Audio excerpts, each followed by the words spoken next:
네, 안녕하십니까. 반갑습니다. 네, 다들 잘 쉬셨습니까? 어제가 설이었죠?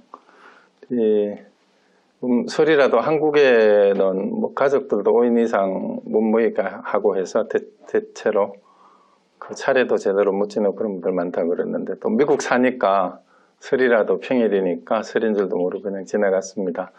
자, 오늘 제가 준비한 이번 강의가 포스트 코로나 시대의 불교 공부해서 인문학으로 보는 불교 이런 제목으로 이제 지난번에 처음 시작을 하고 오늘 이제 두 번째 시간인데요.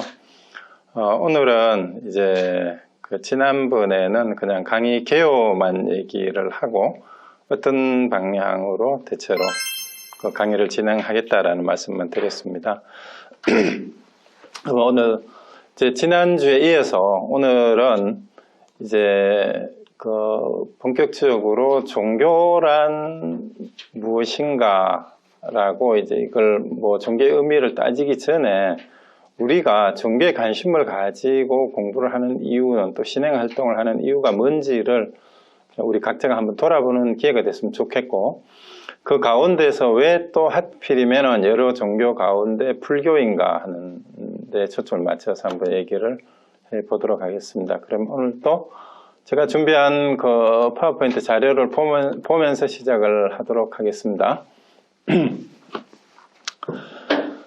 네, 오늘 이제 강좌 제목을 뽑은 게 이제 두 번째로 왜 종교를 찾는가, 그리고 종교 가운데에서도 왜 불교를 찾는가예요. 그리고 이제 지난 시간에 얘기했듯이 우리 포스트 코로나 시대에 또 제4차 산업혁명 시대에 이 불교가 과연 소용이 있는가라는 이제 문제 제기를 했었고, 그리고 또 인문학적 관점으로 보는 불교라는 게 뭔가라는 얘기를 하면서 인문학에 대해서 소개를 해드렸던 게, 이제 인문학이라는 것은 서양에서는 인간됨, 또 인간성에 대한 그런 의미와 함께 이제 고전에 대한 문헌 공부라는 의미가 포함되어 있고, 이제 동양의 인문학은 위기지학은 나를 이루는 학문이에요. 나를 위한다라는 게 이기적인 그런 의미가 아니라 자아 실현의 의미죠. 위기지학이라는 말은. 그리고 결국은 사람으로서 형성되어 가는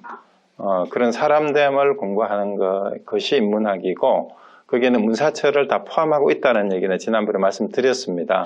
근데 이 인문학을 조금 더 우리가 이제 한 번 더 생각을 해보면, 이제 서양에서 말하는 휴마니타스가 인간됨이나 인간성이라는 의미가 원래 포함되어 있다면, 또 동양에서 말하는 위기지학이라는 것의 공통점은 결국은 인간다운 삶을 살기 위한 모든 논의가 결국 인문학에 다 포함된다라고 얘기를 할 수가 있는데, 이제 이걸 조금 더 세부적으로 깊이 들어가 보면 일단 동양하고 서양의 인문학의 강조점의 차이가 어디에 있는가 하는 걸 보는 게, 이제 중세 이후 근세 우리 세속 세계를 이끌어 왔던 서양의 근대 과학과 또 21세기에 들어와서 왜 서양에서 거꾸로 동양 고대 사상의 전통 사상에 대한 관심이 증대되고 있는가 하는 문제하고 연결해서 이 부분을 좀 얘기를 하려고 합니다. 근데 일단 동양에서 말하는 인문학에서 그 한자말의 문자가 그럴문이라고 흔히 알려지는데, 그럴문은 문장의 형태라는 뜻도 있어요. 문체. 그런데 여기서 말하는 문체는 문양이라는 뜻입니다. 문체 낸다 할 때. 그리고 빛깔하고 문이라는 뜻이 있어요. 나무결 할 때 결, 이게 문이라는 말이 들어가 있거든요. 그렇다면 인문이라는 뜻은 인간의 결, 인간의 문이라는 뜻이 돼요. 그러면 인문학은 결국은 인간다움이 결국 인간의 결이나 인간의 문이라고 한다면은 그 인간다움이라는 게 무엇인가를 공부하는 거고, 또 그것을 통해서 인간이 자기를 드러내는 것, 자기를 표현하는 것, 이것이 전부 인문학이다, 이렇게 말씀드릴 수가 있어요. 그리고 결국은 모든 학문 활동이 인간의 생각을 바탕으로 사고작용의 결과물이에요. 그런 의미에서 인간이 하는 모든 행위의 집적물, 모든 학문이 결국은 다 인문학이라고 할 수 있어요. 왜냐하면 인간이 생각한 것을 다 표현한 거니까. 심지어 그게 수학이나 과학이라고 하더라도 결국 인간이 자기 생각을 드러내는 거니까 그게 다 인문학이에요. 그래서 인간이 하는 활동이 다 사실은 인문학이라고 얘기해요. 학은 배운다는 뜻도 있지만 공부한다라는 뜻도 있어요.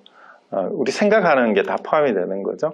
그런데 이제 서양의 이제 근대 인문학하고 이제 이 강의에서 인문학적 관점에서 불교를 본다고 할 때 그 의미를 좀 더 명료하게 하기 위해서 일단 서양의 고대 후마니타스의 뜻을 이어서 이 르네상스 시기에 흔히 인문학이 부활했다라는 얘기를 우리는 많이 들었고 또 얘기를 합니다. 그런데 고대의 인문학에서 이제 중세를 거쳐 르네상스 시기에 오면서 강조되었던 인문학의 내용은 이제 고대 그리스 사상의 고전 사상의 부활이라고 하는데 이 속에는 당시의 현실적인 그 사상적인 주류에 대한 일종의 그 반발이 뭐냐면 중세의 신중심 사고방식에 대한 반발이 르네상스 시기의 인문학에 담겨 있다는 걸 우리가 이미 알고 있습니다.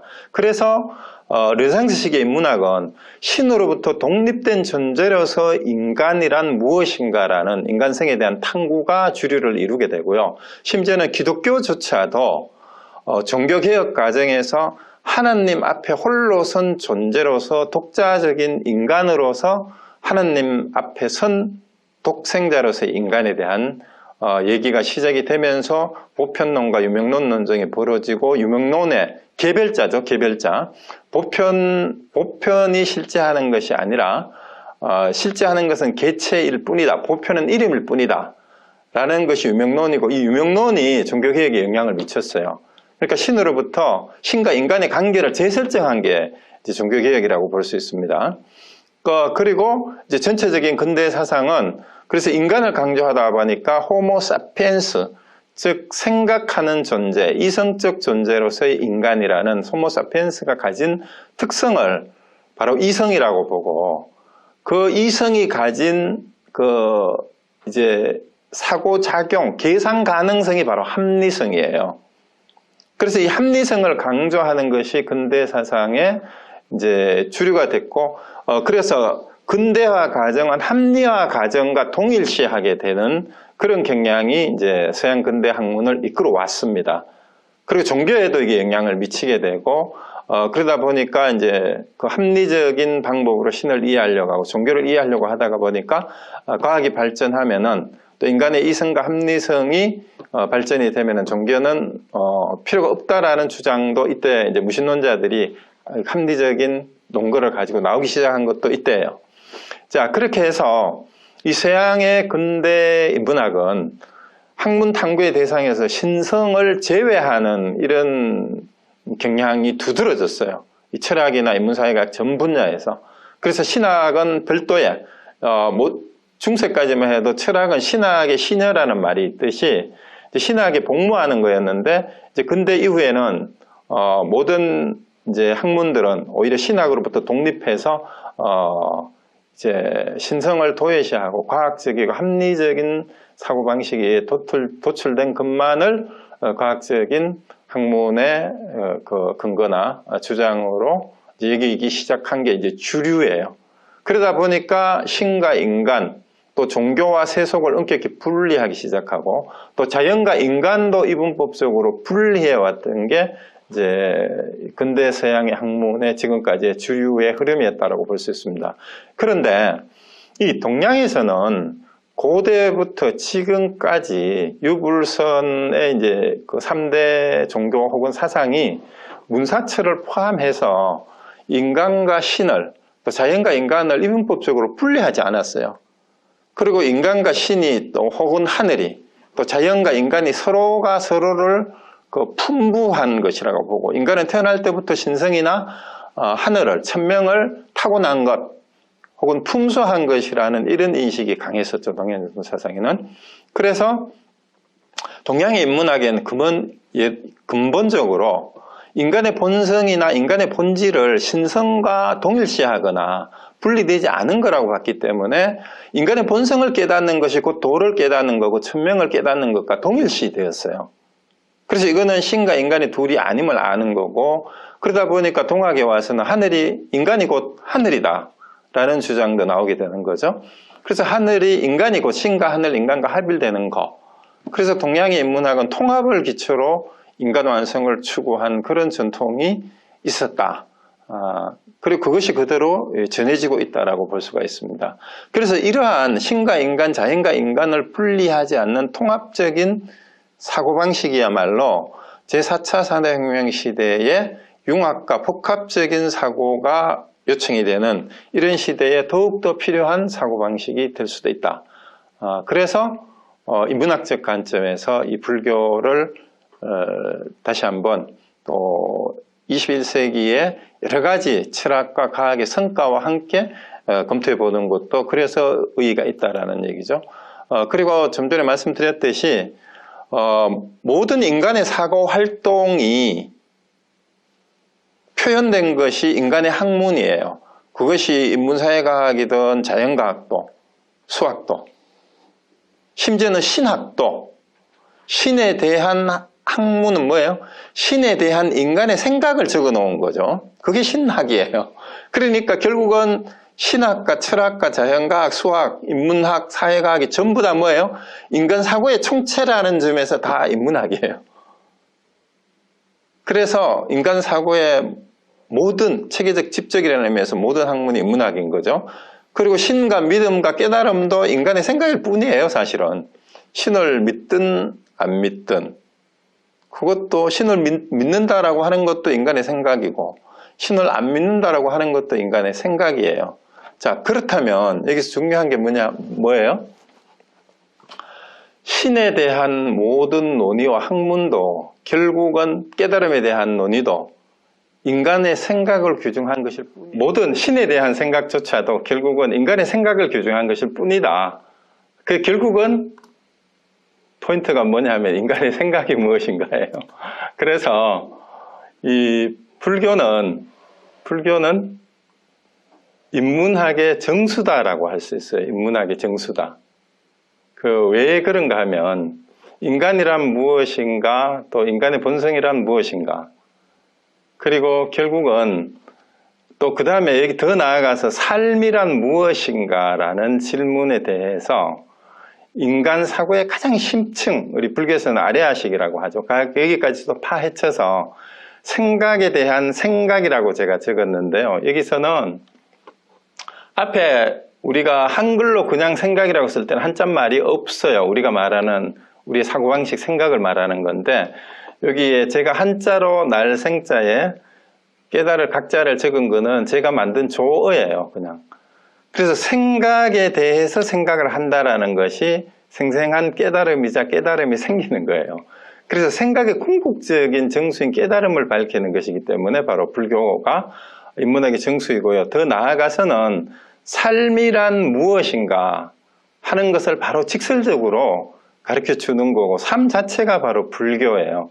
왜냐하면은 우리가 모든 공부는 또 교육의 궁극적인 목표가 뭐예요? 일반적인 세상의 교육도 교육의 목표는 실행이에요. 실행. 교육의 내용을 지식으로 아는 게 교육 목표가 아니라 그것이 실행되는 건데, 불교도 단순히 믿고 아는 것이 아니라 그렇게 사는 것을 얘기를 하는 거죠. 깨달음, 삶, 그것을 가르치고 그렇게 사는 것을 나타내는 그 삶 자체가 바로 불교다라고 할 수 있어요. 그렇다면 그러한 불교를 어떻게 공부해야 되는가 하는 거예요. 어떻게 인문학으로 보는 불교가, 그럼 어떻게 하면 되겠는가라는 거죠. 근데 우리가 흔히 불교 공부한다 그러는데, 이 영어의 study라는 말을 이 공부한다라는 의미로 우리가 번역을 하는데, 이 일본하고 중국하고 한국을 비교를 해보면요, 이 번역어가 재미있어요. 중국은 study를 염서로 번역을 했대요. 책을 읽는다는 뜻이에요. 그런데 일본은 한자로 명강인데 이거를 수루를 붙이면 뱅교수루가 돼요. 근데 뱅교라는 말이 억지로, 강자가 거의 나와 있잖아요. 그죠? 억지로 한다라는 이런 뉘앙스가 아주 강합니다. 근데 한국에서 한자말로도 공부죠. 근데 원래는 이 공부가 도울 공자, 도울 부자예요. 서로 이바지하고 돕는다는 뜻이 우리 한국말의 공부라는 뜻이라고 합니다. 그런데 또 이 한자말 공부의 발음을 또 한중일을 비교하면 또 재미가 있는데요. 여러분 쿵푸 아시죠? 쿵푸? 쿵후라 그러죠. 쿵후. 쿵후가 무술로 알고 있죠? 쿵후 몇 단이다 이렇게 얘기를 하잖아요. 그런데 쿵후라는 말이 바로 이 한자말이에요. 이 공부라는 뜻이에요. 공부. 근데 이제 중국 사람들은 운동을 하면서 쿵푸 한다, 공부한다 이렇게 얘기를 한 거예요. 그래서 쿵후를 한다라는 게 무슨 뜻이냐 하면은요, 몸을 반복적으로 단련하는 것, 몸을 반복적으로 연습하는 게 공부예요. 그러니까 공부라는 한자 중국의 의미에는 단련이라는 의미가 있는데, 이 단련의 그 방법의 내용은 반복이에요, 반복. 그러니까 달인의 경지에 도달하는 방법은 단련인데, 그 단련의 방법이 끊임없는 반복입니다. 그래서 우리 그런 말이 있죠. 반복이 재능을 앞선다라는 그런 말이 있잖아요. 그래서 끊임없이 반복을 하고 끊임없는 반복된 연습, 그게 바로 공부예요. 공부한다라는 것은. 그 전통적인 중국식 공부는 그런 거고. 그리고 우리가 흔히 이제 스포츠 선수들 보면 알죠? 김연아나 뭐 우리 골프 선수 유명한 사람들도 끊임없는 반복해서 단련하는 걸 공부한다 그럽니다. 근데 일본은 궁리하는 거, 머리 쓰는 거를 구스루라고 이렇게 이런 의미로 많이 쓴다 그러는데, 한국은 모든 걸 공부라 그래요. 마음 공부, 몸 공부, 훈련하는 것도 공부라고 하고 다 공부한다 그럽니다. 그림 공부도 공부고, 미술 공부, 음악 공부, 노래 공부도 공부고. 그런데 우리가 위에서 봤듯이 이바지하고 돕는다라는 의미에서 봤듯이 한국에서 말하는 공부는 공감 능력과 협력을 하는 것도 공부예요. 그러니까 우리가 사회적인 그걸 말할까요? 사회적 친화력? 사회성을 기르는 것도 공부입니다. 우리가 공부 그러면은 너무 머리에 지능을 기르는 것만을 공부로 생각하는데, 이제 현대 교육에서도 그렇죠. 우리가 어릴 때만 해도 공부 그러면은 IQ 개발, 지능을 개발하는 데 초점이 맞춰져 있는데, 이제 그 이후에는 지능보다 더 중요한 게 감성이라 그래가지고 EQ라는 말이 나왔잖아요. 그죠? 그런데 요즘은 IQ나 EQ도 안 되고 또 뭐가 나왔어요? SQ라는 말 들어봤어요? SQ? IQ에서 EQ를 강조하던 시절에서 SQ라는 말이 나왔는데, SQ가 뭘까요? SQ는 제가 말하는 건 싸가지 지수예요. 이 싸가지 지수가 농담이고 소셜 퀀티텀입니다. 사회성 지수예요. 사회성 지수. 그래서 요즘 사회를 살아가는 데는 지능보다도 감성이 더 중요하고요. 이 감성은 공감대를 형성할 수 있는 능력이 이제 이 감성에 있어요. 그 다음에 예체능의 지능도 공감대하고 감성하고 관계가 있죠. 그런데 이 감성을 바탕으로 사회적 관계가 이루어지는 게 사회성이에요. 그래서 이 세 가지가 골고루 발달되도록 하는 공부가 진짜 공부예요. 그게 마음 공부고 머리 공부고 몸 공부인데, 이 마음 공부는 가슴으로 하는 공부예요. 이게 웜하트죠, 영어로 하면은. 그럼 머리로는 이 냉철한 이성에 대한 훈련이니까 이거는 이제 쿨헤드. 이 서양에서도 그 서양 경제학자가 했는 말이죠. 웜하트, 쿨헤드. 여기에다가 몸 공부는 뭐냐? 비지 핸드 앤 핏인데, 몸을 게을리하면은 안 되는데 단순한 체육을 얘기하는 것이 아니라 사실은 이 몸 공부는 실천이에요. 실천. 몸으로 하는 실천, 프랙티스. 수행이 바로 몸 공부입니다. 그래서 이 동양에서 말하는, 특히 우리나라에서 쓰고 있는 이 공부의 의미가 가장 4차 산업시대에 인간들이 해야 되는 공부의 의미를 다 포함하고 있어요. 그래서 우리는 앞으로 불교 공부한다 그러면 불교 지식을 공부하는 게 아니라 불교의 가르침의 내용을 머리로 정확하게 이해하면서도 또 뭐예요? 마음으로는 부처님의 자비심, 그리고 힘든 사람들, 어려운 사람들, 고난을 받는 사람들에 대한 마음을 함께 나누는 공감 능력, 그리고 그들과 함께 살아야 되는 것을 마음으로만 느끼는 것이 아니라 생활 속에서 실천해내는 것, 그것이 바로 몸공부예요. 이 세 개가 포함돼야만 공부를 제대로 하는 거다. 자, 그래서 여러분들이 이제 공부하는 사람이라고, 나 불교 공부한다라고 얘기했을 때, 또 누구를 평가할 때, 아, 저 사람 참 공부가 된 사람이야 라고 했을 때는 이 세 가지가 다 갖추어져야만 공부가 된 사람이다 라고 할 수가 있습니다. 그러면 이게 제가 하는 말이냐? 그렇지 않아요. 옛날에 어른들도 성인들도 이 유교에서도 중용의 20장에 이런 말이 나옵니다. 넓게 배우고 의문나는 점을 살피며 신중히 생각하고 밝게 분별하며 독실하게 행한다. 이 5가지인데요.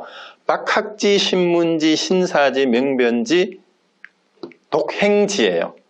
이게 박학이라는 말이 널리 배운다는 뜻이죠. 신문은 자세히 묻는다라는 뜻이에요. 여기에서 학문이라는 말이 나왔어요. 박학신문이라는 요 말에서 학문이라는 말이 나왔어요. 그러니까 배우고 묻는다라는 뜻이 학문한다. 그런데 이제 생각도 신중하게 한다라는 거죠. 그다음 명변이란 말이 밝게 분별한다라는 뜻이에요. 밝게 분별해야 돼요. 우리가 분별심 내지 마라 할 때 하고 밝게 분별할 때 하고는 또 다른 겁니다. 그 다음에 마지막에 독행인데 독실하게 행한다라는 뜻인데 이제 정자죠. 정의천인데 이 주석을 중용의 주석을 정자가 달기를 뭐라고 달았냐면은 정자왈 오자 폐기일비하게 하라고 했어요. 이 5가지 가운데 하나라도 폐하면 없으면 공부가 아니라 그랬어요. 학은 공부라는 뜻입니다. 그러니까 동양에서는 옛날부터 생각하고 살피고 말하고 행동하는 것이 다 결합되어야만 그것이 공부지 머리로만 하는 공부는 공부라고 하지 않았습니다. 자, 그래서 이런 의미에서 이 종교를 공부하는 것은 더더구나 단순히 신앙을 가진다, 믿습니다가 아니에요. 믿습니다가 아니라 그대로 행해야 됩니다. 성경에도 그래요. 날마다 나에게 주여 주여 하는 자마다 복을 받을 것이 아니요 주의 뜻대로 행하는 자라야 복을 받을 것이다 라고 기독교 성경에도 그렇게 얘기해요. 주의 뜻대로 행하는 자라야.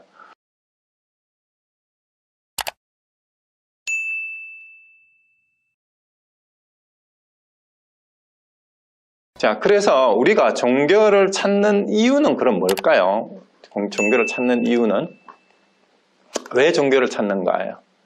그래서 우리가 종교라는 어원을 가지고 뭐 서양의 릴리전하고 한자의 종교를 비교하면서 뭐 서양은 어떤데 뭐 동양은 이렇다라고 얘기를 하는데 한번 봅시다. 그러면은 이 종교라는 한자말을 최초로 쓴 것은 능가경이에요.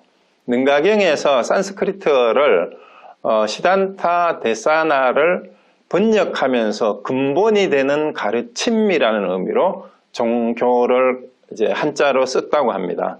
근데 이 종자는 우리가 흔히 말하는 종갓집, 종조, 뭐 종손 이렇게 얘기를 할 때처럼 이게 으뜸, 최초, 뭐 근본 이런 뜻이 있어요. 그래서 으뜸되는 가르침이다라고도 흔히 이제 뭐 얘기를 하기도 합니다. 그런데 이 종자를 한자말을 보면은 위에 간머리고 밑에 보일시가 있는데요. 이 보일시자가 이제 제사 지낼 때 제물을 차려놓는 제단의 모양을 본던 거래요. 원래는 귀신한테 우리 인간의 성의를 제단에 차려가지고 보인다라는 그런 뜻이 있다고 하죠.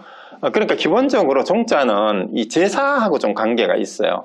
그래서 조상의 영혼을 모시는 국가적인 그 사당을 뭐라 그래요? 종묘라고 하잖아요. 그죠? 종묘 사직할 때 이제. 종묘는 이제 조상한테 지내는 거고, 사직은 곡물신에게, 토지신이나 이런 데에 제사를 지내는 거죠. 그 종묘라는 말이 결국은 조상신이나 신을 모셔놓은 건물이라는 의미가 종이 있으니까 동서양을 막론하고 이 종교에서 종자의 의미는 제사의식이나 기도의식 같은 거하고 관계가 있습니다. 그리고 교자는 이제 가르친다라는 이런 뜻은 다 있는 거고요. 그럼 릴리전의 어원도 한번 보시면은 라틴어 렐리기오에서 나왔다고 하는데 이제 2가지 설이 있어요. 서양에서는 키케로하고 락탄티우스의 설이 있는데 2개가 일반적으로 여기는 이제 리를 끊어가지고 이제 다시라는 뜻이죠. 리는 다시 반복 이런 뜻이니까 반복해서 읽고 반복해서 음미한다. 그리고 또 주의 깊이 관찰한다라는 뜻이 있어요. 이제 go over again. 그러니까 관찰을 하는데 반복해서 관찰을 하는 게 주의 깊이 하는 거예요. 그러면은 여기에서 종교의식에 초점을 맞추어서 초월자에 대한 경외심을 나타내는 말이 있다 그러는데 동양에는 이런 거 없습니까? 우리 맨날 예불 드리고 맨날 외우는 게 예불 드리는 게 육합관계가 있죠. 당연히. 그리고 종교의식은 똑같은 의식이 끊임없이 경전을 읽고 반복하고 하는 것이 이 릴리지오의 의미에 동양의 종교도 여기에 해당이 됩니다. 이게 서양식이다라고 꼭 얘기할 거 없어요. 그 다음에 락틴티우스는 다시 묶는다라는 뜻, 다시 묶는다. 이 다시 묶는다라는 뜻은 이제 신과 인간의 관계에 초점을 둬가지고 이제 기독교식으로 보면은 원죄설로 인해서 에덴 동산에서 쫓겨나잖아요. 그래서 선악과를 따먹기 이전에는 이제 신의 동산에서 같이 살았어요. 에덴 동산이라는 에덴이라는 의미가 조이랜드라는 뜻이잖아요. 불교로 치면 극락이라는 뜻이에요. 조이랜드가 이제 불토라는 뜻하고 똑같아요. 사실은 조이랜드 즐거운 땅이라는 뜻이거든. 조이랜드가. 그런데 이제 선악과를 따먹고 쫓겨났는데 그 끊어진 관계를 재결합시킨다라는 의미가 리가 이제 재결합이라는 의미로 하나님께 다시 결합한다라는 이런 뜻이 있는데 사실은 이런 의미의 그 뜻은 브라만 교회도 있어요. 브라만 교회는 버마 인려 사상이라고 흔히 얘기하는데 이제 불교하고 브라만 교회 가장 큰 차이가 아트만을 인정하느냐 아니냐인데 이제 브라만 교회에서는 세상에 존재하는 모든 사물의 모든 개체의 아트만이라는 저게 실제가 있어서 이것이 이제 그 원래 우주의 근원인 브라만에 소속되어 있는 건데 이것이 분리되어서 떨어져 나왔대요. 그래서 브라만교에서 말하는 열반은 뭐냐 하면은요, 이 분리된 아트만이 브라만과 재결합한다라는 그런 뜻이 있어요. 그리고 불교에도 그런 의미가 없을까요? 만법길의 의미는 또 무슨 뜻인지는 한번 생각해 봐야 돼요. 우리가 신성이나 불성을, 우리 불교에서는 이렇게 설명하잖아요. 원래 우리가 부처고 원래 불성을 가지고 있는데 무명이 그거를 가려서 원래 부처임을 불성을 보지 못한다. 그래서 그 무명을, 번뇌 망상을 싹 걷어내면 원래 부처임이 드러난다 했는데 이제 그 모든 게 하나로 돌아간다라는 의미는 결국은 어쩌면 이런 것하고도 관계가 있을 수 있어요. 그래서 사실은 이 릴리전의 의미하고 동양의 종교의 의미가 이제 특히 한자말에서는 주로 근본이 되는 가르침이라는 의미인데 근본이 되는 가르침이 뭐냐 하면은 인간의 본성이 무엇이냐, 인간이란 누구이냐 이런 문제하고 관계가 되는 거죠. 결국은.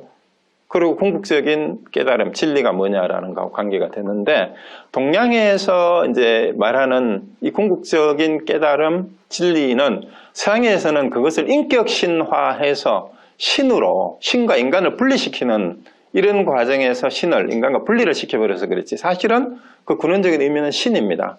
신성이죠. 그래서 그것과 인간을 다시 결합시키고 한다라는 의미에서 이 동양의 종교나 서양의 종교나 사실은 강조의 차이는 분명히 있지만 굉장히 공통되는 그런 면이 있지 않나라는 생각이 듭니다. 자, 그리고 이제 종교학자들에 대한 정의는 이건 그냥 뭐 이렇게 쭉 한번 보세요. 여러분들은 종교를 뭐라고 생각하는지 내 생각에는 내 생각도 이 사람하고 좀 비슷해 라고 한번 생각을 한번 해보시죠. 어느 쪽에 가까운지를. 무한한 존재를 자각하는가라는 사람도 있고 영적 존재에 대한 믿음이라는 말도 있고 성스러운 것에 대한 어떤 믿음이라는 말도 있고요. 그 다음에 내적인 것을 뭐 정화하는 믿음, 그 다음에 궁극적인 어떤 관심. 근데 프로이트는 되게 재밌어요. 오이디푸스 콤플렉스에서 온 집단적 정신강박증이래요. 이게 종교래. 그리고 마르크스는 인민의 아테네라고 얘기를 했어요.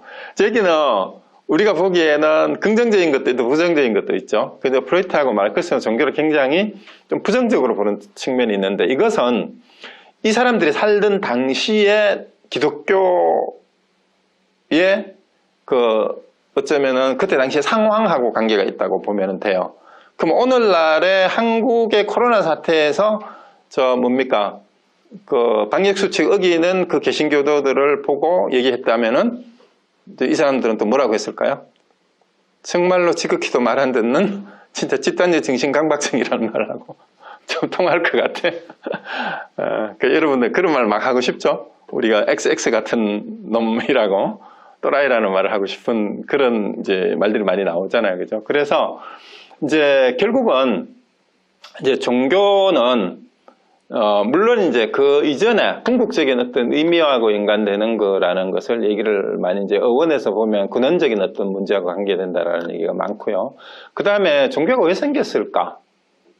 이거는 여러분들이 뭐하고 연관시켜? 여러분 스스로가 오늘 여기 불교 공부를 왜 하러 들어오셨어요? 왜 불교에 관심을 가지고 왜 종교에 관심을 가지세요?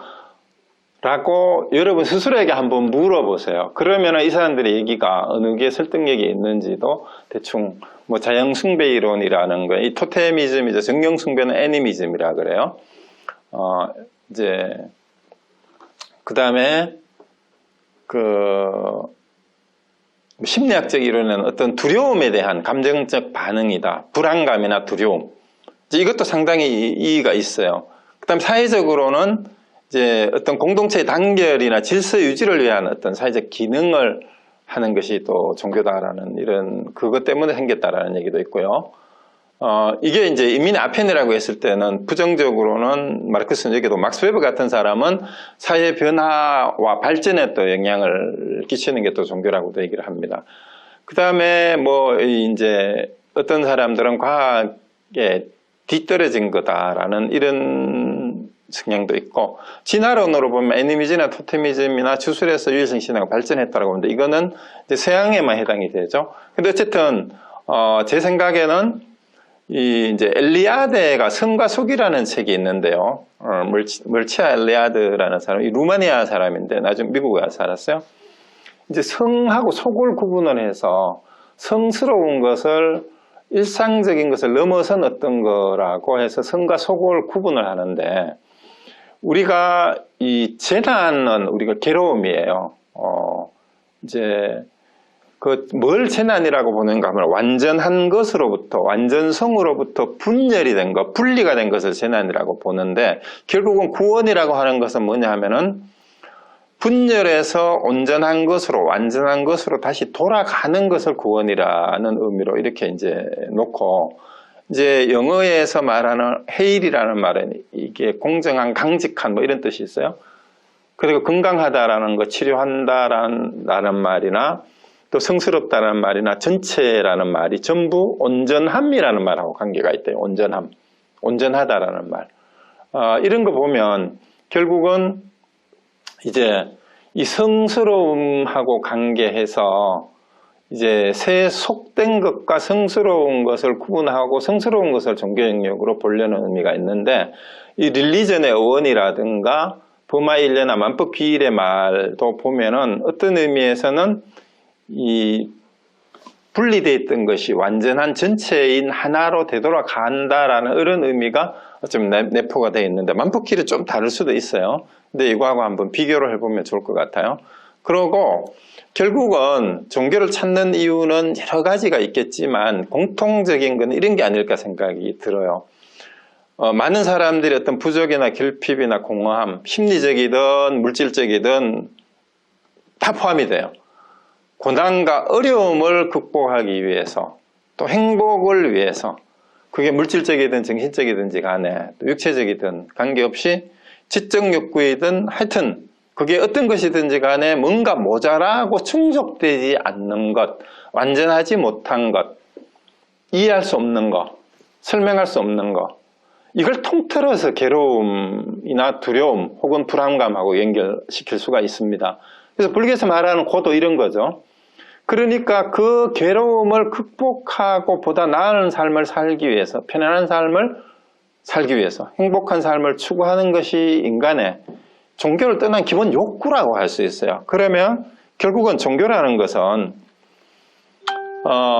이러한 보다 나은 삶과 행복한 삶을 추구하는 마음을 떠나서 종교를 찾는 마음이 따로 있을까 싶어요. 여러분은 종교를 찾는 이유가 따로 있습니까? 그것이 기복신앙이 됐든 자아실현을 위한 신앙이 됐든 나름대로 다 편안하고 행복한 삶을 추구한다는 점에서는 같은 게 아닌가 싶습니다. 그래서 이제 정리를 하면 결국은 고난 극복과 행복 추구의 종교적 추구라는 그런 종교적 목표가 이제 다른 말로 바꾸면 온전함이나 완전함에 대한 추구라고 할 수가 있어요. 그러니까 완전함에 대한 추구가 뭐예요? 전지전능을 신을 담고자 하잖아요. 세속적 욕구도 마찬가지예요. 우리가 권력보다 더 큰 권력을 가지려고 하고 더 많은 돈을 가지려고 하잖아요. 그게 또 지식도 더 많이 알고 싶잖아요.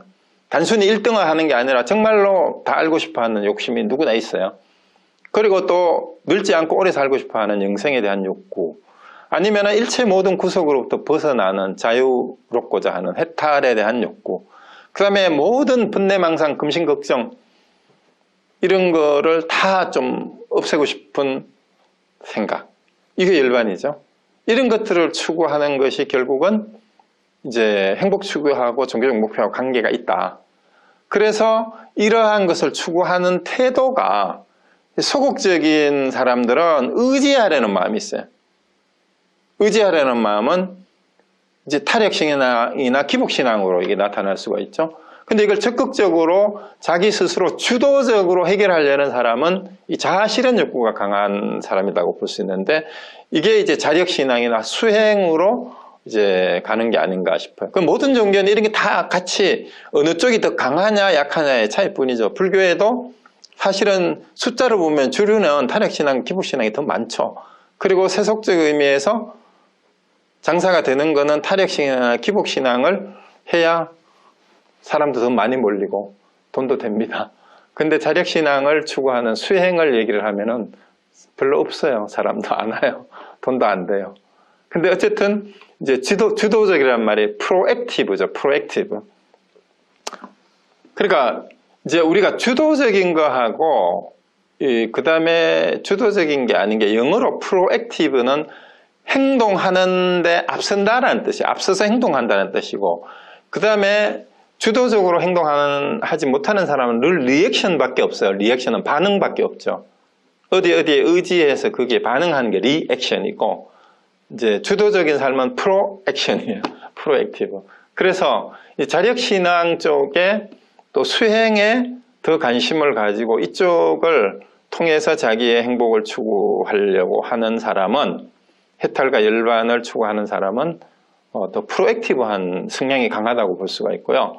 오히려 탈핵신앙이나 기복신앙 쪽의 사람들은 리액션 쪽에 더 마음이 가 있는 사람이 아닌가, 이렇게 이제 볼 수도 있습니다. 그럼 나는 불교 공부를 함에 있어서도 지금까지 어느 쪽이었는가? 아니면 여기에 이제 꼭 불교는 아니라 할지라도 내가 종교에 관심을 가졌던 거는 어느 쪽이었는가 하는 것을 한번 돌아보고, 또 주변에 종교 활동을 하는 사람들도 어떤 성향을 가진 사람들인가를 한번 살펴보면서 내가 종교에 관심을 가지는 이유, 나는 불교를 공부하면서 어떤 입장에서 또 어떤 성향을 내가 강화하면서 공부를 해야 될까를 한번 돌아보시기 바랍니다. 자, 그리고 이 종교가 사회 제도로서 성장하기 위해서, 또 성립하기 위해서는요, 이제 불교가 왜 생겼느냐 하는 거하고 여기 그대로 대비해 보면 됩니다. 일단 종교가 하나의 제도적인 종교로서 사회적으로 인정을 받으려면 창시자가 있어야 되고요. 교주가 있어야 되죠. 창시자, 교주. 그 다음에 그를 따르는 사람이 있어야 되고, 그 사람이 또 신도들이 따를 때는 그 따르는 이유가, 내용이, 가르침이 있어야 돼요. 그게 교리고, 그 다음에 사람이 모이다 보면 거기 조직이 만들어지는데 그게 교단이죠. 거기에는 교리와 성직자와 신도가 결합이 됐을 때 하나의 제도적인 종교로 성립을 하게 되고요. 그리고 제도 종교로서 일단 성립한 다음에 이것이 발전해가는 과정을 보면은요, 이 교리는 점점 성장할수록 체계화되고 교단은 조직화되고 점점 제도화 되는데, 그 역설이 교리는 독트린인데 이건 체계화될수록 도구화될 가능성이 많아요. 하나의 종교뿐만이 아니라 한 종교 안에서 분파도 마찬가지입니다. 그 분파의 교리가 더 체계화될수록 그 파의 입장을 대변하는 도구마, 독단이 될 가능성이 많죠. 그래서 독단적이고 배타적이 될 가능성이 높아집니다. 그리고 교단은 거꾸로 조직화되고 제도화될수록 세속화돼요. 왜냐하면 제도라는 말 자체가 사회 속의 하나의 사회 제도 가운데 하나가 될 수밖에 없거든요. 그러다 보니까 제도화 될수록 그 조직이 인사관리와 재정의 문제에 봉착하게 되면 이거는 성스러운 영역이 아니라 속된 영역이 될 수밖에 없어요. 그래서 회계를 누가 볼 것이냐, 예산을 어디에 쓸 것이냐, 그 다음에 인사 문제는 거기에 책임자가 누가 어느 자리에 누구를 앉힐 것이냐 하는 문제가 이게 속화돼요. 이게 책임감도 있지만 인간이 가지고 있는 권력욕과 명예욕하고 재물욕하고 관계가 되는 게 이 교단이 조직화되고 제도화되는 데 생기는 문제인데요. 심지어는 우리가 공부하려고 모인 불교 공부 모임에서조차도 그래요. 두세 명이 모일 땐 괜찮은데 이게 한 10명만 넘어가고 10명, 16명만 넘어가면 거기에 회장해야 된다, 총무해야 된다, 회비를 누가 내야 된다. 여기에다가 회장을 계속 하려는 사람이 또 있어요. 이상하게 몇 명 되지도 않는 데에서. 저도 해보니까 그렇습니다. 불교대학하고 불교교육 문화원 한다 그러니까 거기에서도 재정 문제와 인사 문제가 이게 갈등의 요인이 될 수도 있어요. 그러니까 종교라는 성스러운 것을 추구하기 위해서 만난 집단인데도 불구하고 역설적으로 사람이 늘어나고 제도화 될수록 이 세속적인 여러 가지 문제가 발생합니다. 그래서 사실은 우리 건강불제하고 불교교육문화원에서 이제 불교 홍보를 위해서 또 한 사람이라도 더 많은 사람이 불교 공부에 같이 함께 하면 좋겠다 하는데 사람이 늘어날수록 이런 문제가 생길 수 있어요. 그래서 사람이 차라리 이 인터넷으로 그냥 이렇게 공부만 하고 각자 자기 삶을 사는 게 이런 문제가 안 생길 수도 있습니다. 자, 그는 또 다른 얘기고요. 자, 어쨌든 자, 그렇게 이렇게 제도적으로 성장하다 보면 종교는 변화하게 되고요. 또 새로운 종교 운동이 대두가 되는데 대개의 새로운 종교 운동은 기성 종교의 문제점에 대한 불만과 비판으로 출발하고 그런데 이게 기성 종교의 문제점을 비판하는 기준이 뭐냐 하면 원래는 안 그랬다요. 원래는 안 그랬다. 원래 부처님의 가르침이 뭔데? 원래 예수님의 가르침이 뭔데? 그러다가 보니까 종교의 원래 가르침을 회복하려는 근본주의적인 성격이, 복교적인 성격이 늘 있어요. 부처님이 정말로 뭘 가르치셨는데 이게 그럼 뭐예요? 가장 원초적인 초기 불교의 형태로 되돌아가고 그 기준이 그게 되는 거예요. 그 이후로 변질됐다 이거지. 그래서 대부분의 종교운동이 근본주의적 복고적 경향이란 말이에요. 이게 참 말이 우스워요. 진보적이면서 보수예요. 기존의 현재의 문제점을 바꾸고 개혁해야 된다는 점에서는 진보적인데 원래는 그러지 않았지 않냐. 원래대로 하자. 전통은 뭐다. 뭐가 정통인데 이러면서 서로 보수가 됩니다. 그렇게 참 아이러니죠. 아이러니예요. 그래서 우리 종교, 그래서 이런 얘기를 하는 이유가 뭐예요? 제가 서두에서 지난번에 공부를 하는 게 사회 문화사의 역사적인 관점에서 불교가 어떤 식으로 초기 불교에서 부파불교하고 대승불교, 선불교를 거치면서 또 여러 나라로 전파되면서 변화되었는가. 그리고 변화될 때마다 등장하는 주장들이 뭔가 하면 딱 여기에 다 맞아요. 부파불교는 전부 다 뭐예요? 파가 나누어질수록 더 도구마화되고 더 배타적이 되죠.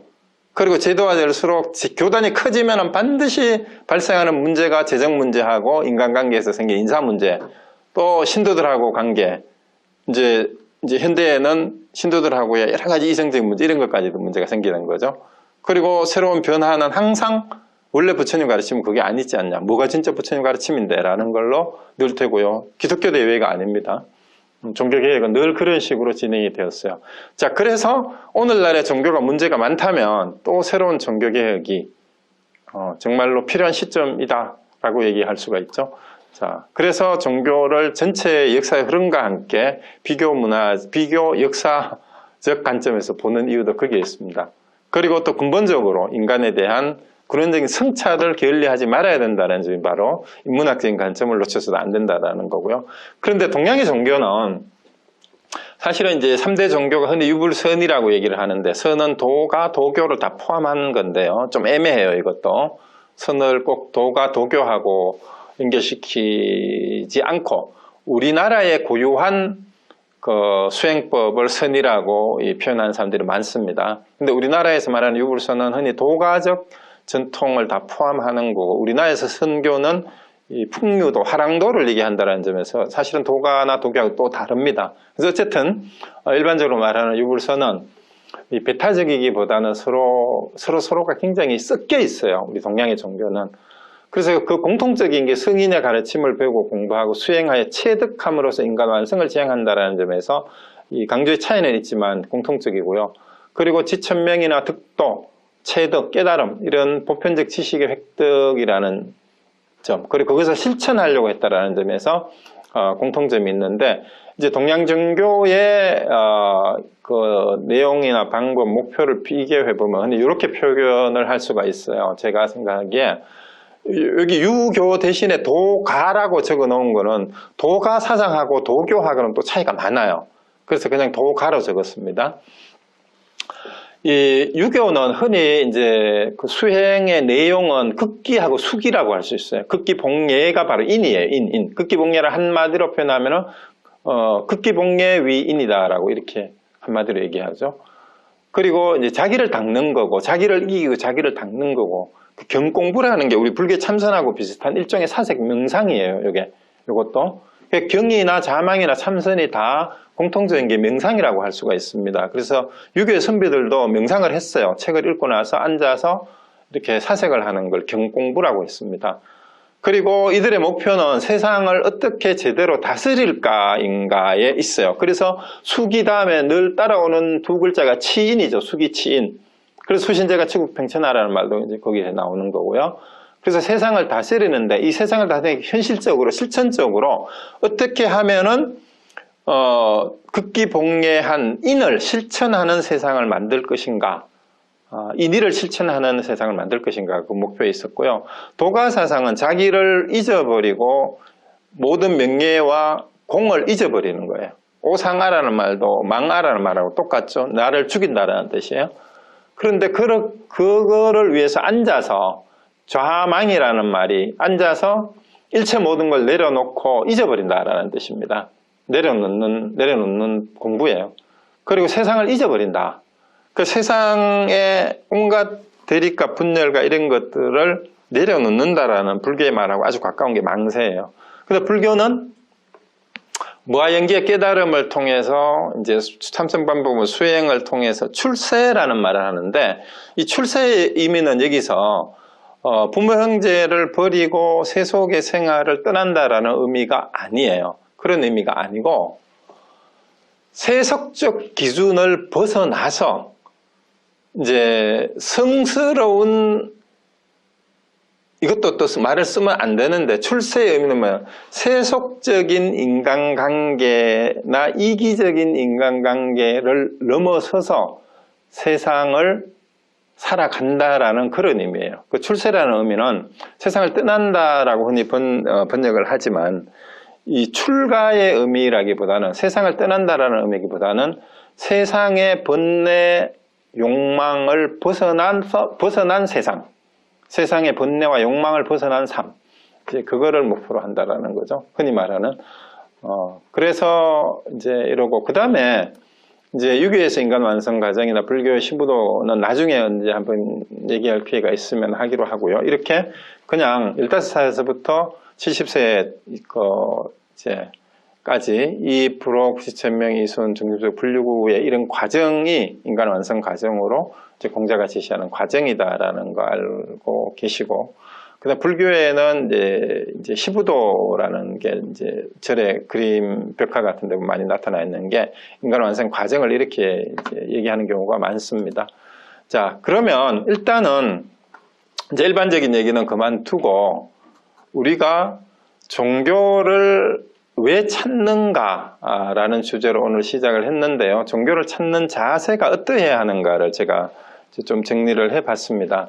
그래서 모든 종교는 일단 내가 불교를 공부하더라도 모든 종교와 수행 방편에 대한 편견이나 고정관념을 버리고 진리나 참나를 찾기 위해서 노력을 해야 됩니다. 그래서 앞에서도 한번 얘기했죠. 지난주에도 말씀드렸던 막스 윌러는 하나의 종교만 아는 사람 아무 종교도 모른다라고 얘기를 했어요. 그리고 한스 퀸이라는 이 신학자는 종교 간의 평화 없이는 세계 평화는 없다라고도 또 얘기를 했는데, 일부 불자들 중에 제가 좀 안타까운 게 있어요. 엔티 기독교가 꼭 불교인 것처럼 잘못 이해하는 사람들도 있어요. 그래서 그건 아닙니다. 그래서 이제 기독교를 반대하는 거하고 현재의 기독교의 가르침인 성경의 가르침과 예수님의 삶과는 전혀 닮지 않은 이름만 기독교인인 소위 말하는 개독들을 비판하는 거하고, 개독은 계신 기독교란 뜻입니다. 비판하는 거하고 그냥 안티 기독교를 하는 거하고는 좀 달라요. 그게 차원이 달라야 됩니다. 그래서 예수님이 또 기독교 성경의 가르침이 그렇게 우리가 혐오스럽고 반대해야 될 그런 내용이 없어요. 사실은 제가 보기에는 그런 문제를 일으키는 일부가 아니죠. 많은 한국의 일부 개신교 집단들이나 종말론을 주장하면서 얘기하는 소위 말하는 사이비라고 하는 그런 집단들은 내가 보기에는 이름이 기독교든 불교든 어느 쪽에 이름을 떼도 마찬가지예요. 그건 종교라고 할 수가 없는 사탄의 무리들이 맞습니다. 정말로 기독교하고 제일 거리가 먼 사람들 그래요. 오히려. 그래서 이제 그런 의미에서 불교를 또 다른 종교를 비판하라는 의미가 아니에요. 그런 의미가 아니라 진정으로 우리 타종교에 대해서 기독교든 이슬람교든 그 외에 힌두교든 또 다른 종교의 궁극적인 가르침이 무엇인지, 또 그 사람들이 추구하는 것은 무엇인지를 우리가 상호 이제 다른 입장에서 상대방의 입장에서 이해를 하려는 노력을 해야 되고요. 그게 글로벌 시대를 살아가는 우리의 자세예요. 그래서 옛날에는 대부분의 사회가 외부 사회가 별로 교류가 없었어요. 그러니까 종교가 단일 종교를 가진 사회가 대부분이었어요. 그래서 이제 하나의 종교를 가지고 남의 종교를, 자기 종교를 가지고 남의 종교를 자꾸 비판해서는 이제 곤란하다라는 게 요 얘기예요. 그래서 모든 종교와 수행 방편에 대해서, 또 같은 종교 안에서도 수행 방편에 대해서도 가나선이 최고네, 유파선이 최고네, 연불선이 최고네, 뭐 경전을 제대로 알아야 되네, 무식하게 참선해서 안 되네, 이런 말들도 다 사실은 특정한 방편에 대한 편견일 뿐입니다. 그래서 골고루 해야 돼요. 할 수 있으면은. 그래서 이제 다른 종교나 다른 수행 방편에 대해서도 자기 취향에 맞는 거는 있을 수가 있어요. 그리고 자기 문화나 자기 전통에 따라서 특정한 종교에 이제 가까이 되고 그런 거는 있지만 특정한 방편에, 그래서 함부로 자기가 하지 않는, 또 자기가 모르는 종교라고 해서 비판하지 말아라. 그리고 자주 부딪히는 타 종교인이나 다른 수행 방편인 경우는 알아보라는 거예요. 왜냐하면은 하나의 종교만 아는 사람은 아무 종교도 모른다는 말은 불교에서도 방편에도 해당이 돼요. 하나의 방편만 아는 사람은 다른 아무 방편도 모르는 게 될 수도 있어요. 위파사나가 최고다, 가나선이 최고다 이렇게 얘기하는 사람 치고 제대로 공부한 사람 없어요.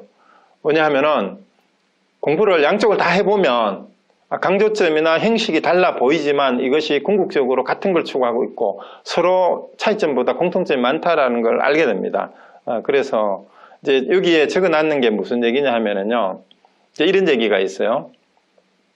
이어령 교수 그 책에 옛날에 수필집에 나오는 인도 식인종 이야기인데 되게 재미가 있어서 제가 다른 데서도 자주 얘기를 하는데, 이제 아프리카 식인종 나라에 임금이 하루는 명상에 잠겨서 오후에 사색을 즐기다가, 이 사색을 했다니까 벌써 좀 별다른 임금이야. 우리는 왜 이렇게 미개하게 살까라는 데까지 사색을 하게 됐어. 야, 우리는 왜 인간인데 인간을 서로 잡아먹고 살아야 되지? 우리는 지금까지 못 배워가지고 이렇게 살았는데 우리 자식 새끼들만은 다음 세대부터는 인간이 인간을 잡아먹고 이런 미개한 상태로 좀 안 살고 좀 고상하게 살 수 있는 방법이 없을까? 이런 생각을 하게 됐어요. 참으로 기특하게. 그래서 이 임금이 그러면 우리 자식들은 이렇게 살지 않도록 해야 되겠다 하고 자식을 어떻게 교육을 시켜야지 했는데 아는 게 있어야지. 그래서 선진국인 영국에 유학을 보내기로 했어요. 식인종 왕자를. 그래서 이 왕자를 영국 유학을 보냈는데 이 왕자가 영국에 가가지고 다행히 야 먹을 거 많네 안 그러고 정말 열심히 공부를 해가지고 이제 영국의 최고 대학에서 박사학위까지 받아서, 그래서 이 임금이 아들에게 왕위를 물려주게 되었는데 이 대관식을 치르게 되었어요. 그래서 식인종 나라가 생기고 최초로 이제 외국에 이제 유명 인사들을, 국빈을 초청하게 됐는데, 당연히 누가 왔느냐 하면 식인종 왕자가 영국에 가서 공부하던 친구들하고 지도교수를 초청을 했습니다. 그래서 이제 대관식이 끝나고 2차 만찬장에 들어갔는데, 이제 영국 사람들이 들어가서 먹으려고 보니까 상위에 뭐 진수성찬을 차려놨어. 근데 상위에 차려진 음식이 전부 사랑고기예요. 그래서 기겁을 하고 이제 다들 물러섰는데, 그래도 이제 식인종 왕자의 지도 교수였던 분이 옛날에 자기 제자였으니까, 이제 이 교수가 자기 제자인 왕자에게 근엄하게, 신임 왕이죠. 아주 근엄하게 꾸짖었으면, 여보시오 왕자. 이제 왕이죠. 여보시오 국왕. 아니, 당신은 우리나라에 와서 최고의 선진 교육을 받고 최고 학위까지 받아온 그런 사람이 어째서 아직도 이러한 미개한 짓을 하셔? 라고 이제 꾸짖으니까 이 식인종 신임 왕이 뭐라고 대답을 할게요? 혹시 생각나세요? 뭐라고 했을 것 같습니까, 여러분? 네? 네, 식인종 왕자의 대답이 뭐였냐 하면요. 예, 선생님. 옛날에는 제가 선생님 나라에 가서 선진 문물을 배워왔기 때문에 옛날에는 사람 고기를 날 것을 손으로 집어 먹었는데 지금은 익혀서 나이프와 포크를 사용해서 먹습니다. 이렇게 얘기를 했대요. 자, 이게 굉장히 재밌는 우화 같지만 일종의 문화지체이기도 하고 그런데, 이 형식은 바뀌었지만 인간을 존중한다라는 내용은 전혀 바뀌지를 않았어요. 자, 그럼 어쩌면 내가 고수하는 특정 종교의 믿음이나 방편이라는 것이 이 식인종 왕자와 같은 것일 수도 있다라고 한번 반성을 해볼 필요가 있습니다.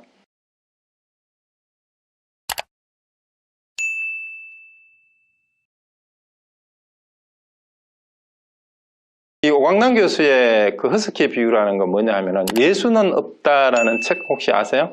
오광남 교수의 책인데 한 20년도 전에 한국에서 출판돼 가지고 굉장히 이제 베스트셀러가 됐는데 기독교계에서 아주 이제 반발이 심했어요. 제목이 예수는 없다 이렇게 했는데, 그런데 사실은 그 책을 읽어보면 전혀 기독교인들이 반발할 내용이 아니에요.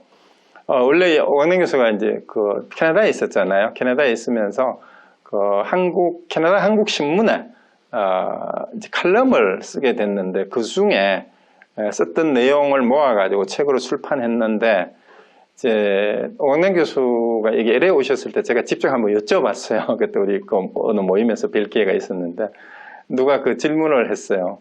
왜 책 제목을 그렇게 지었느냐 하니까 자기가 그렇게 지은 게 아니고 출판사에서 좀 자극적인 제목을 해야 장사가 잘 된다고 해서 제목을 그렇게 달았는데, 그 내용이 뭐냐 하면 이제 이 한국의 어떤 신학생이 알래스카로 유학을 갔대요. 그때 알래스카에 유학을 갔는데 그 마을에 가보니까 이제 그 에스키모 마을에 가게 됐는데, 그 에스키모 마을에는 알래스카 개 알죠? 그게 알래스카 허스키예요. 러시아 허스키도 있는데 이 허스키를 키우는데 이 에스키모들은 다른 부족하고 교류가 없어가지고 개 하면 허스키밖에 모르고 허스키 이꼴 개고 개 이꼴 허스키예요. 다른 개는 있는지조차 모르는 거라. 그래서 개는 허스키고 허스키가 곧 개인데, 그래서 여기에 갔다 왔던 신학생이 이제 한국에 와가지고 보니까 사람들이 아이고 똥개도 개라고 하고 삽살개도 개라고 하고 진돗개도 개라고 하는 거예요. 그래서 이 사람이 다니면서 한국 사람들한테 당신들이 잘못 알고 있는 거다. 저거는 똥개는 개가 아니다. 삽살개도 개가 아니다. 진돗개도 개가 아니다. 개는 허스키만이 개다. 이렇게 주장을 한다는 거예요. 그게 한국의 상당수 개신교 목사들이래요. 자, 그래서 우리가 그 얘기를 이제 하면서 오광남 교수는 이제 일부 개신교 목사와 신도들이 입으로는 예수 천국 믿습니다라고 얘기를 하는데 자기가 교회를 가보니까 한국 교회에 가보니까 한국 사람들이 다니는 교회에 가보니까 참으로 예수를 닮은 사람도 없고 그 한국 교회에서 자기는 예수를 찾을 수가 없었다라는 거예요. 그게 예수는 없다라는 의미예요. 그럼 우리 불교는 우리 많은 절에 여러분들 다니고 우리 불자들 가운데 여러분이 다니는 절에 부처가 있습니까? 불상만 있어요? 스님 머리 깎고 승복 입은 사람만 있어요? 불상에 절하는 사람만 있어요? 아니면 정말로 그게 부처 닮은 사람이 있습니까? 그래서 우리는 자기가 믿는 종교에 대해서 자기가 믿는 방편에 대해서 편견을 가지지 말고 내가 정말로 진정한 의미의 종교를 바로 이해하려고 노력하고 있는가를 돌아봐야 되고요. 그 다음에 두 번째는 추종자가 되지 마시라는 거예요. 팔로워가 되지 마시라는 거죠. 삶의 주체적인 주인공이 되어라. 자유인이 되어라 라는 거예요. 그래서 이 테야르드 샤르댕은 생물학자이면서 신부였어요. 가톨릭 신부였는데 이분이 뭐라고 말씀하셨냐면 Don't be a Christian, be a Christ라고 얘기했어요. 놀랍지 않아요? 기독교인 중에 이런 발언을 하는 사람이 있어요. 불자가 스님이 이런 얘기를 했다면 이건 당연한 거예요. 부디스트가 되지 말고 Don't be a Buddhist. 뭐예요? Be a Buddha. 말이 되죠. 불교에서는 늘 하는 얘기니까. 네가 부처다, 네가 부처. 근데 신부님도 이런 얘기를 했어요. 그래서 여러분들도 추종자가 되지 말고 신도가 되지 말고 여러분이 부처가 되십시오. 불교를 공부하시려면은. 그리고 기독교인이거든 여러분이 그리스도가 되세요. 예수 그리스도, 지저스 크라이스트는 옛날에 2000년 전에 거기 이스라엘에 거기 태어난 그 역사적 예수이지만 여기서 말하는 잖아요. 한 사람의 그리스도라는 얘기예요. 그러면 크라이스트는 투 크라이스트도 있고 쓰리 크라이스트도 있다는 얘기잖아요. 원 부다, 투 부다, 쓰리 부다가 있을 수 있듯이.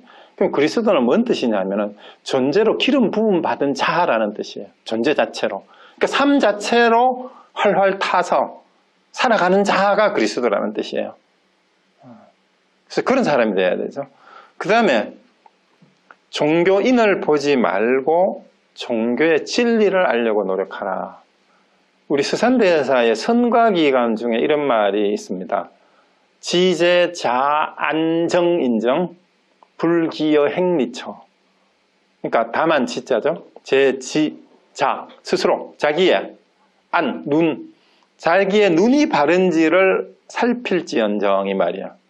다만 자기 안목이 바른지 살필지 행리처는 겉모습이란 뜻이에요.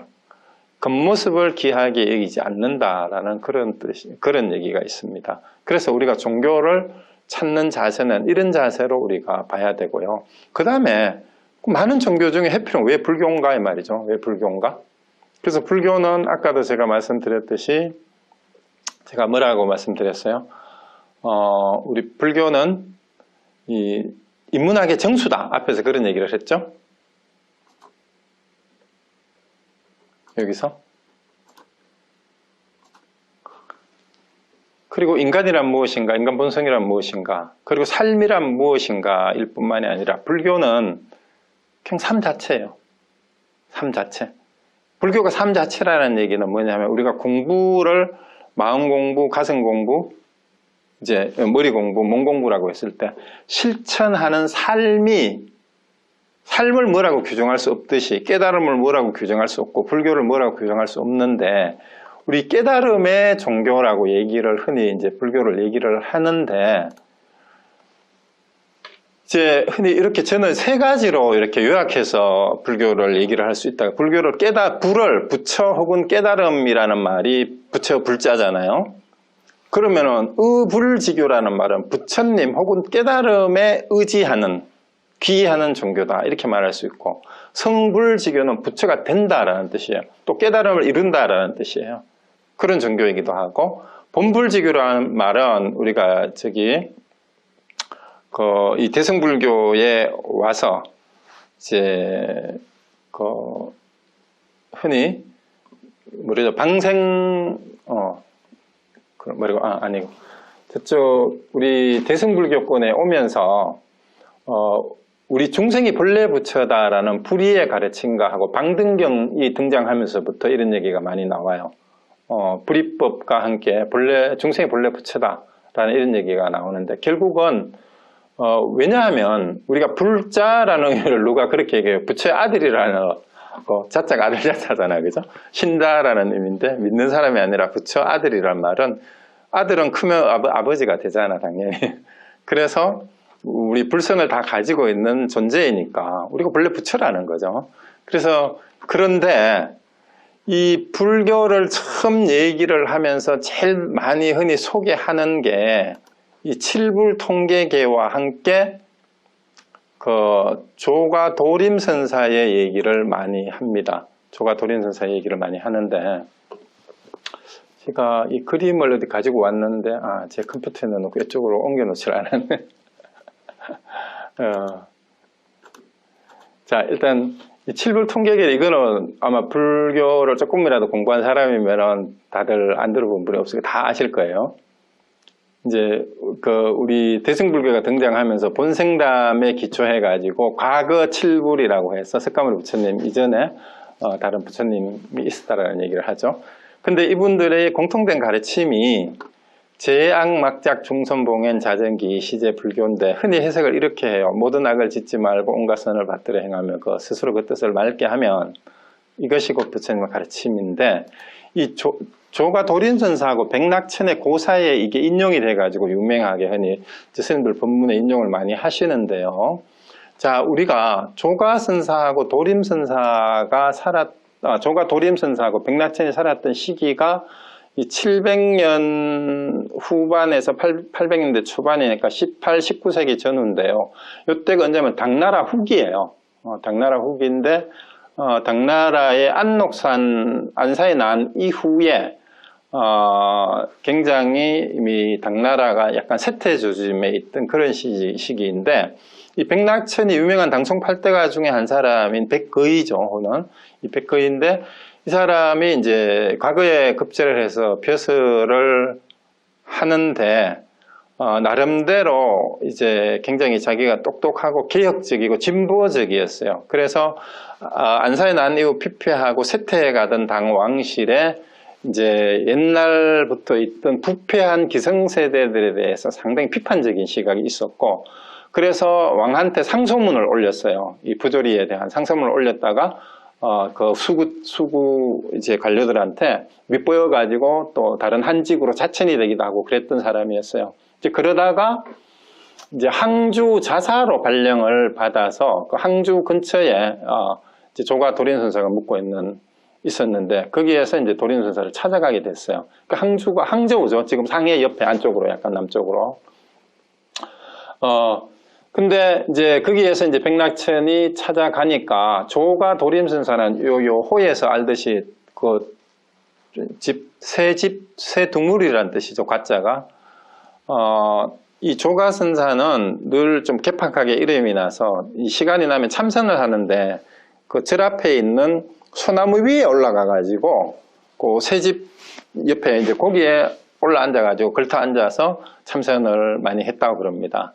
그래서 이제 별명이 조가선사가 됐는데 이 조가도림선사를 찾아와 가지고 백낙천이 그날도 이제 그 도림선사가 도인이라는 소리를 듣고 이제 백낙천은 나름대로 개혁적이면서도 어떤 게 있었냐 하면은 한번 저 상소문을 올렸다가 자천이 되고 이런 경험을 하면서 이제 나름대로는 기성세대들한테 이 환멸과 실망을 느끼면서 자기 나름대로는 세속의 권력이나 이런 거를 탐해서 못하겠느냐 하면서 또 뭔가 이제 한직으로 일부러 나아가서 욕심이 없는 척 또 그렇게 청렴하게 살려고 노력을 했대요.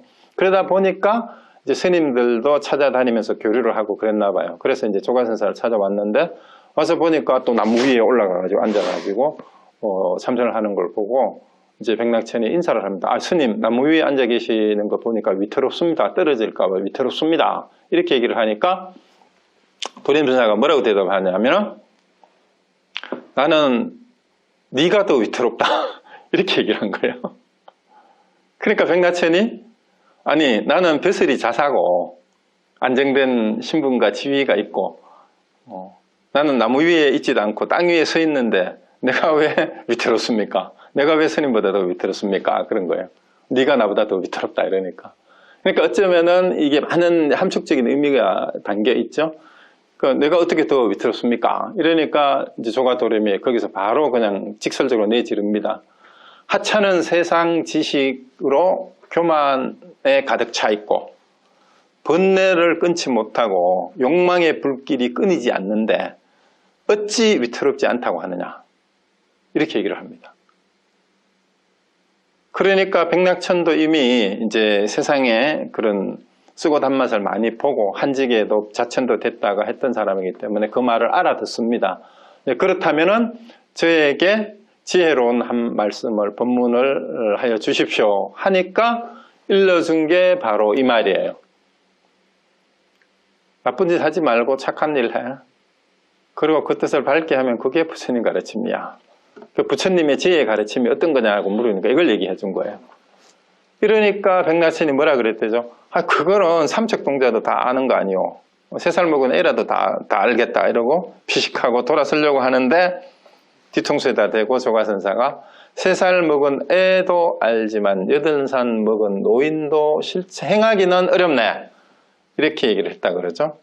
자, 그래서 여러분이 대부분의 스님들이 이 법문을 얘기를 하면서 나쁜 짓 하지 말고 선한 일을 하는데 머리로만 말로만이 아니라 그걸 행해야 된다. 그래서 지행합일이 돼야 된다라고 법문을 끝냅니다. 자, 그럼 여러분 거기에 뭔가 미흡한 점이 없다고 생각하세요? 자, 그렇다면 우리가 권선징악을 얘기를 하는 것이 불교의 가르침이라면 굳이 불교가 부처님의 가르침이 왜 필요해요? 그냥 도덕교과서나 윤리교과서만 있으면 되죠? 공자의 가르침만 있어도 되고 왜 굳이 불교가 왜 필요할까요? 단순히 선악을 대비하고 그것을 분별하여 가르치는 것이라면 도덕교과서로 충분한데 왜 따로 종교가 왜 필요해요? 불교가 왜 필요할까요? 자, 우리가 흔히 이제 기독교의 선악과의 비유를 얘기를 하면서 원죄설하고 이거를 연결을 시키는데요. 저는 이 불교적인 입장에서 선악과의 비유를 보면은요, 전혀 다르게 이게 해석이 됩니다. 뭐냐하면 이 에덴 동산에서 선악과를 따먹었다라는 거는 뭐냐 하면은요, 선악과를 따먹기 전에 아담과 이브는 선과 악을 몰랐어요. 분별심이 없었어요. 분별심이 어느 정도로 분별심이 남녀의 구분도 할 줄 몰랐어요. 왜냐하면 벌거벗고 있었는데 벗고 있었다라는 것도 몰랐어요. 선악과를 따먹고 난 다음에 벌거벗은 줄 알고 부끄러워했다 이렇게 나와요. 자, 이 선악은 진짜 비유예요. 모든 분별하고 대립하는 것을 대명사로서 선악, 남녀, 미추, 그 다음에 호오 이런 것을 분별을 일으키는 건데 선악과를 따먹고 나서 모든 대립과 갈등과 분열이 시작됐잖아요. 기독교 성경에서도. 그러고 선악을 나누면서 어떻게 돼요? 나가 선이고 네가 악이다라는 이분법이 바로 대립과 갈등과 오늘날의 모든 투쟁과 전쟁의 원인이 되기까지도 하는 게 바로 이 선악의 이분법입니다. 그래서 우리 불교에서는 육조대사는 육조단경에서 불사선 불사악이라는 말을 해요. 이제 바루하고 옷을 가지고 건너가니까 뒤따라오는 해명한테 하는 얘기죠. 선도 생각하지 말고 악도 생각하지 마라. 그 다음에 금강경에서는 응무소주 이생기심이라는 말, 응당 머무는 바 없이 그 마음을 내라는데 여기에서 자정기의 올바른 해석을 해야 된다라는 게 제 생각입니다. 자, 그러면 다시 가봅시다. 이거를 단순히 악을 짓지 말고 선을 받들어 행하는데 이게 지행합일이 되도록 해야 된다라는 도덕교과서라고 해석하면은 불교가 굳이 따로 가르쳐질 이유가 없어요. 이게 부처님의 가르침이라면. 그래서 핵심은 자정기에 있습니다. 여기서 말하는 그 뜻이 뭘까요? 그 뜻을 맑게 한다라는 게 도대체 무슨 뜻일까? 이거를 한번 생각해 보시면 좋겠어요. 요게 바로 잡히면 불교를 공부하면서 분별심 내지 마라, 분별심 내지 마라 하는 많은 스님들의 말씀을 자정기를 해석하는 데에서 우리가 잘 알 수 있지 않을까 생각이 들어요. 여기서 그는 대명사죠. 그가 가르치는 게 그럼 뭘까요? 문장에서 대명사는 반드시 앞뒤의 뜻이 분명하게 명사로서 혹은 문장 전체로서 가르칠 수 있는 것을 가르치는 지시대명사잖아요. 그러면 기이할 때 기가 가르치는 게 뭘까요?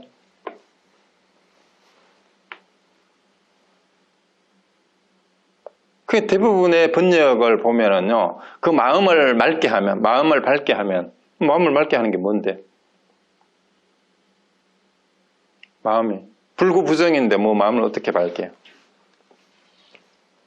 자, 그래서 여기서 그라는 말은 앞문장 전체를 다 받아야 됩니다.